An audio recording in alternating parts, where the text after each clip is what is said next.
I'm here at St. Stephen's Catholic Church in Portland, Oregon, and today is the 9th and last day of our novena to St. Philomena, Virgin and Martyr. We continue with the book St. Philomena the Wonder Worker by Father Paul O'Sullivan, O.P., originally published in 1925 and currently reprinted and published by Tan Books. Now, I'm not reading you through the whole book. I'm just reading you through bits of it. So if you like what you're hearing, I would recommend the book.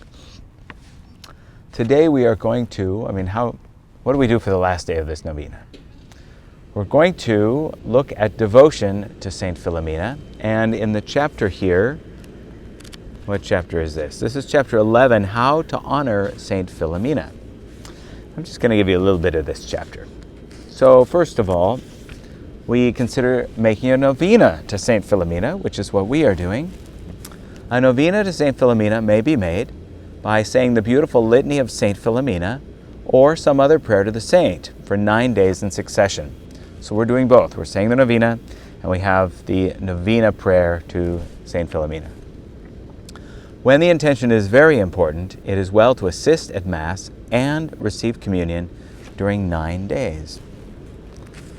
Of course, it is preferable to go to daily Mass. If you're able to, it would be a very good thing to do. And we've been praying the novena here. Of course, we've had this big conference here this week, so we haven't been praying it publicly, but I've got copies in the church, and we are praying it after the low masses in the morning, even if nobody can hear us praying it. All right, now we move on to medals. Many clients of the saint place great confidence in the use of her blessed medals. These are easily obtained and are very pretty. Like every other object used in connection with the saint, they are of the greatest efficacy. They have the special advantage of being easily used and may be carried in one's pocket or attached to one's beads.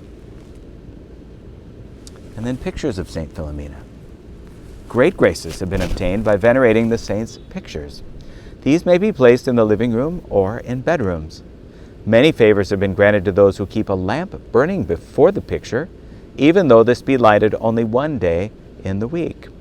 So by a lamp, you could have a little votive candle. Maybe you have a special day of the week that you devote to St. Philomena. And I'm not sure. I haven't read that there's a particular day that is devoted to St. Philomena, so I won't advise you on which day to light that candle. All right. It is well to place these pictures near the sick and suggest to them the extraordinary advantages of praying with confidence to this great saint, whose power has been very specially manifested in favor of the sick and infirm. Countless cures are being daily granted in answer to the simple but confident prayers of her devout clients. We can suggest nothing more calculated to please the saint and secure her powerful protection than the offering of a picture or statue to some church or convent where a center of devotion to her may thus be established. Many of her great sanctuaries have had this simple beginning. Now, spreading devotion to St. Philomena. Another very efficacious method of winning the love and friendship of the dear little saint is by spreading her devotion and making her wonder-working power known far and wide. So that's what I'm hoping to do by means of this novena and these videos, to help spread her devotion, and I'm hoping that I will win her love and friendship by doing so. The easiest way of attaining this end is by distributing the life or history of the saint to as large a number of people as possible. It is almost impossible to peruse the simple narrative of all the wonders she works and the favors she obtains without feeling a powerful attraction and a warm affection for the dear Thaumaturga, meaning wonder worker. Those who spread her devotion may rest assured of her powerful protection. Well, I hope that I can be rest assured of her powerful protection by means of this novena and by means of this series of videos. A remarkable rescue. The following story comes to us from Italy. It will show how efficacious is any object worn in honor of the saint. A beautiful statue of the saint arrived in the town. Among those who gathered to see the image was a ragged little boy who snatched a bit of paper in which the statue had been wrapped and hid it in his breast as a relic of St. Philomena. And some days later he fell into a deep well, where he remained for a considerable time. On falling into the well, the little fellow called on St. Philomena.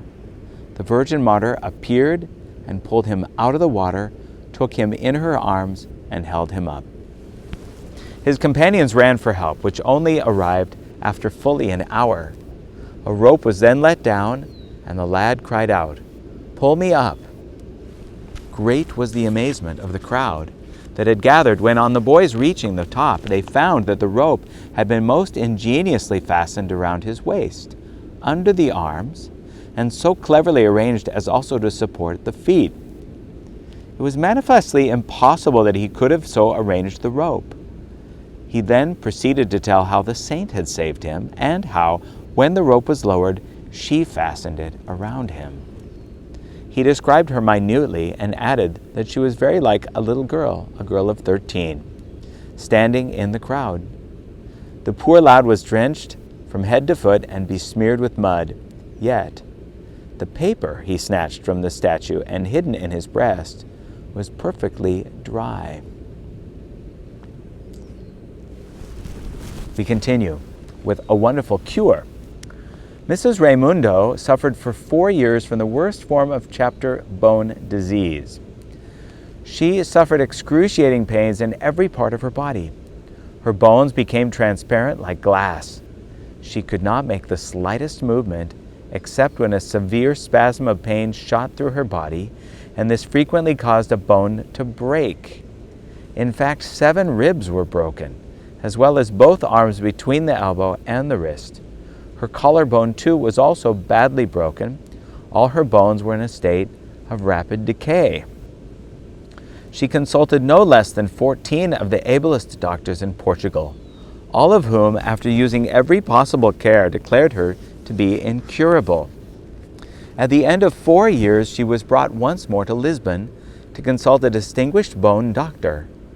After seeing the many radiographs, meaning x-rays, and hearing what his 14 colleagues had said and done, this doctor made a careful examination of the poor patient.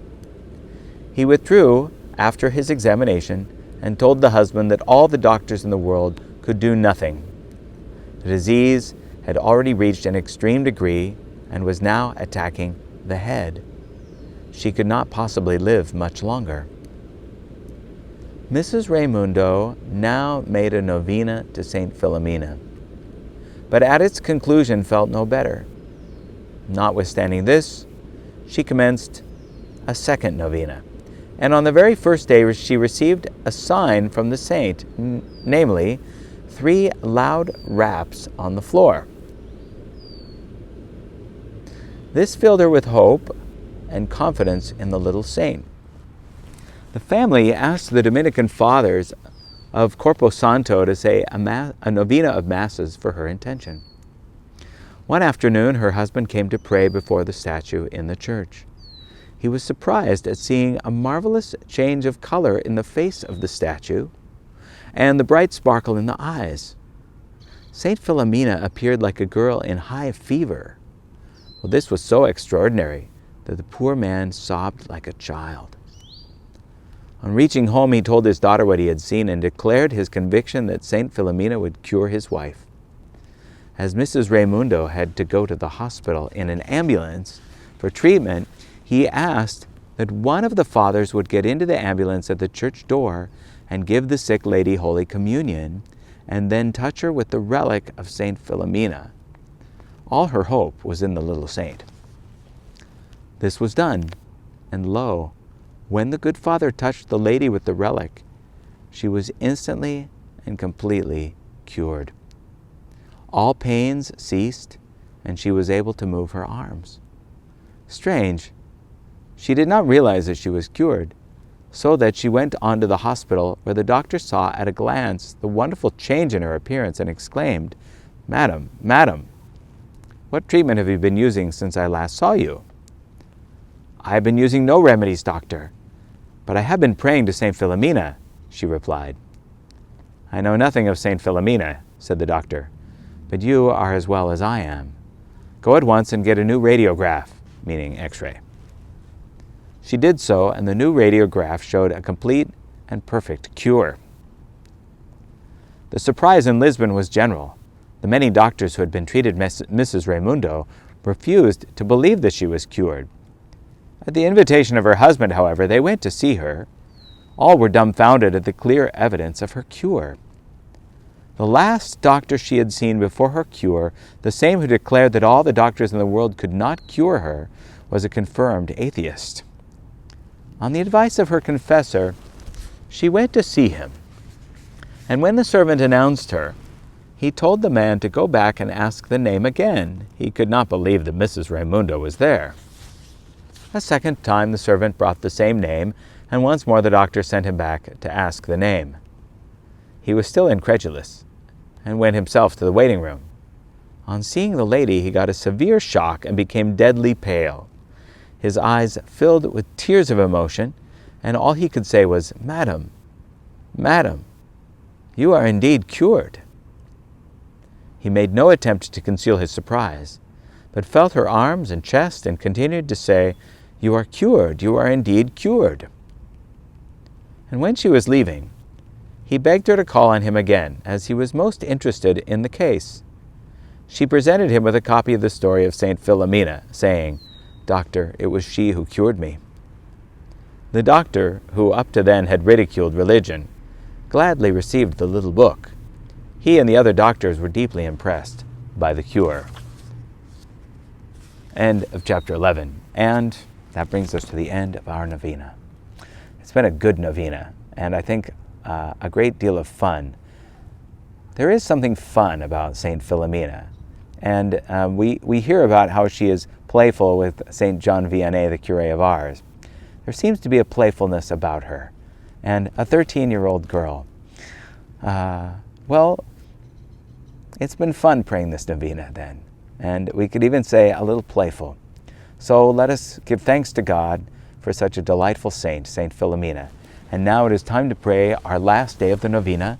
And so join me here in the garden, about this very spot. But in order to do so, you'll need to click on a link in the description below the video, a link for the novena video, and you can pray along with me here, or you can print out the novena and pray it on your own. And there's another link for a printout of the novena in the description below this video. Well, I don't know what the next novena will be, but I think it'll be good, and I hope you will join me here for that.